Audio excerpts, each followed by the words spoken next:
Okay guys, so what we're going to talk about is long division of polynomials, and I'm going to start us intentionally with a tricky problem, because if you can do this problem, I feel like you can do anything else that somebody gives you, okay?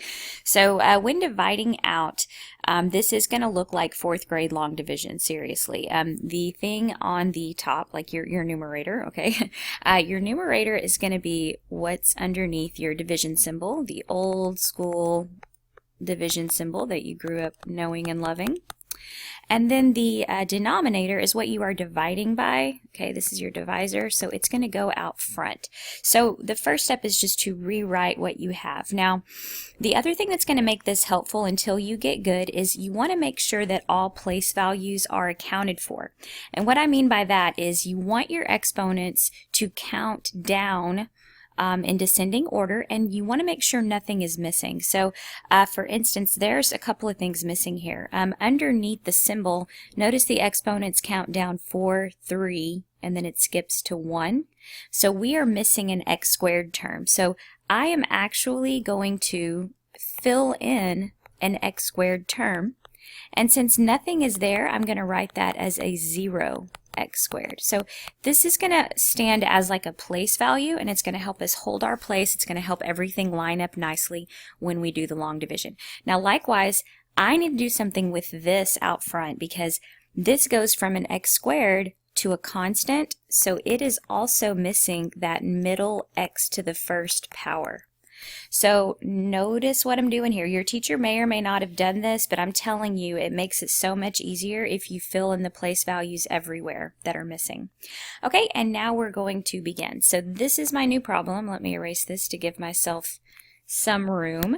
And just like old division of the past, or long division of the past, you want to just focus on the number in front here and the number in front here. And yes, I'm calling it a number. I realize it's a term, but I want you thinking like you did back in the day.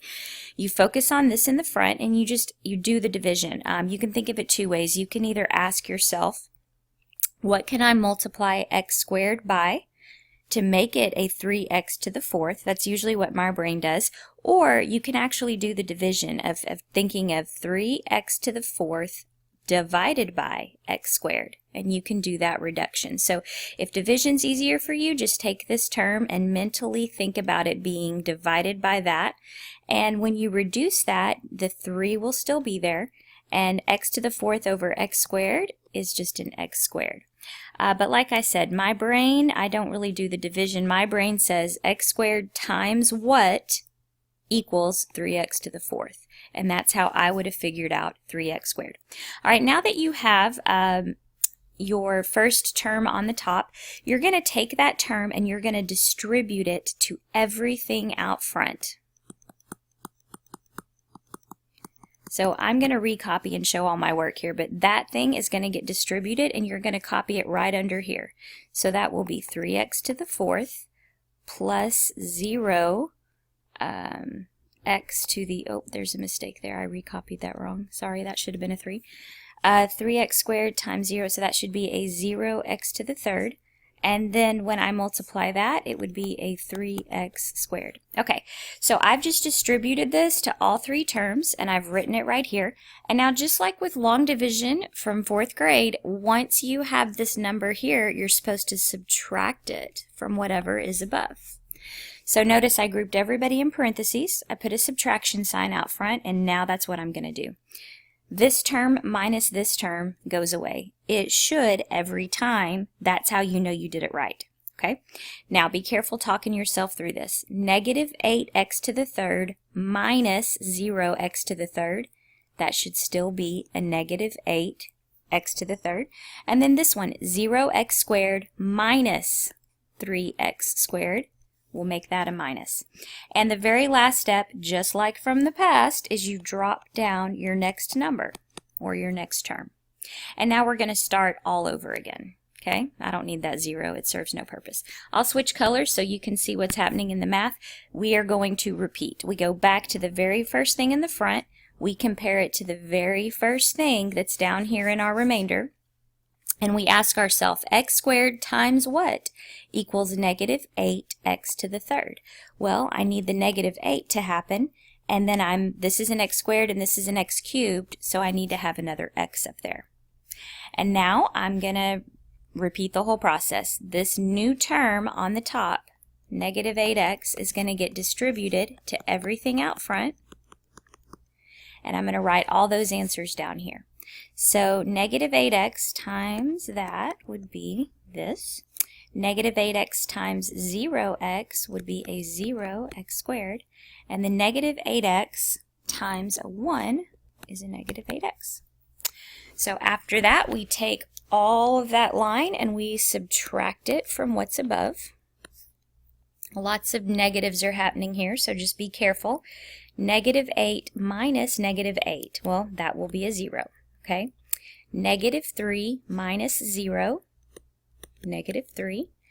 Positive 6 minus negative 8, that will be a positive 14x. Be very careful with your negatives. You're subtracting a negative here.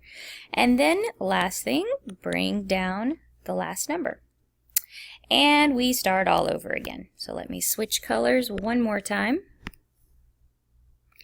and go back to the beginning. So x squared goes into negative 3x squared how many times? Well, it's only missing the coefficient, so that's going to be a negative 3. Now I take that negative 3, distribute it to everything out front, and write everything underneath. So it's going to be negative 3x squared plus 0x minus 3. Now we subtract all of that, so I do my parentheses, I put my subtraction in the front, and I talk myself through it. Negative 3 minus negative 3, 0. 14 minus 0, 14. Negative 2 minus negative 3, that would be a positive 1. Now, there's nothing left to bring down, and so we're out of terms. The other thing you want to look at is, this is technically like our remainder. These are our leftovers, our remainder. And I know I'm finished, guys, because if I look back here and I try to say, okay, can x squared go into 14x? The answer is no, because this power is too big to go into this term. This is how I know that I'm finished. I'm like, oh, okay, so this is my remainder. Now, the way you write your remainder is you come up here and you put a plus sign, and you recopy the entire remainder, and you put it over your divisor, which is the thing that was out front. So I'm going to write it as x squared plus 1. I don't need to write that 0x. You can if you want, but you don't need to. So this loveliness is my answer once I am finished. So I realize that takes a long time. It's going to take patience because there's a lot of ways to make mistakes. Usually it's with negatives, and if you mess up, I promise it's going to be your negative. So slow yourself down, talk yourself through it, even use the color coding if it helps you. There's no shame in that. Let me know if you come across a really tricky one that I can help you with. Thanks.